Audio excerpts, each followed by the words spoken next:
Salut à toi, fan de Doom. Alors, pas le jeu, fan de Doom Metal.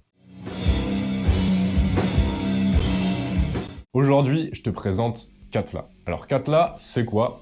Eh ben, Katla, c'est un volcan. Non. Plus sérieusement, Katla, c'est aussi un groupe qui a été fondé en 2015 par trois potes. Ces trois potes, c'est Mark Christensen, qui sera le guitariste, David Rossing, qui sera le bassiste et le chanteur, et Rasmus Bang, qui sera le batteur. Ce groupe, on a pu le remarquer à partir de 2017 sur les scènes du Copenhagen Festival. Ils ont fait une certaine performance live qui a beaucoup plu au public, donc ils étaient pas mal attendus pour ça. Faut savoir que, pour la timeline, entre 2018 et 2020, ce groupe a sorti 3 EP. Le premier EP, c'est Katla, du nom du groupe.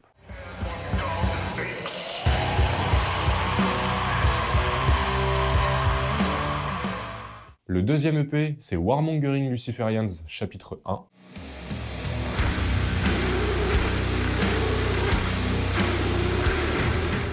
Et le troisième EP, c'est Warmongering Luciferians, chapitre 2.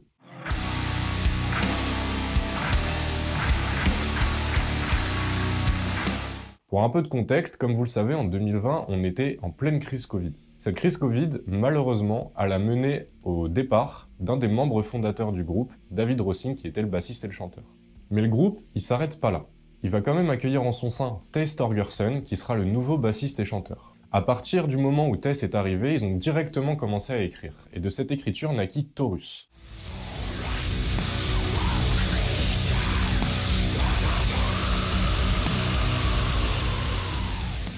Le premier single qu'on pourra entendre dans leur album sorti le 21 mars 2025, Scandinavian Pain. Pour parler un peu de Scandinavian Pain, c'est un peu un renouveau pour le groupe suite à l'arrivée de Tess.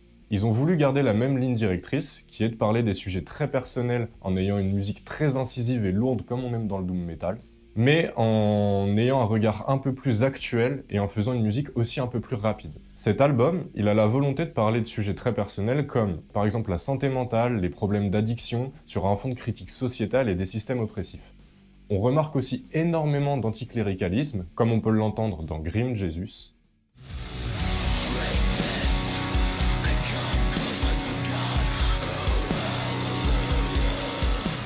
Donc finalement, quand on écoute cet album, on ressent une certaine douleur insinuée en chacun des musiciens. C'est un peu un hymne à cette souffrance enfouie qu'ils arrivent à nous faire comprendre via une musique très très lourde, très incisive, avec des batteries très lentes et des vocalises très sombres qu'on aime énormément dans ce genre musical. Alors si jamais t'as kiffé, n'hésite pas à nous faire savoir, n'hésite pas à nous dire quels sont t'as préférés dans cet album, et surtout, n'hésitez pas à aller écouter, parce que c'est vraiment une grosse claque que j'ai pris, et mon petit kiff c'est Dead Lover. C'est tout pour moi, ciao.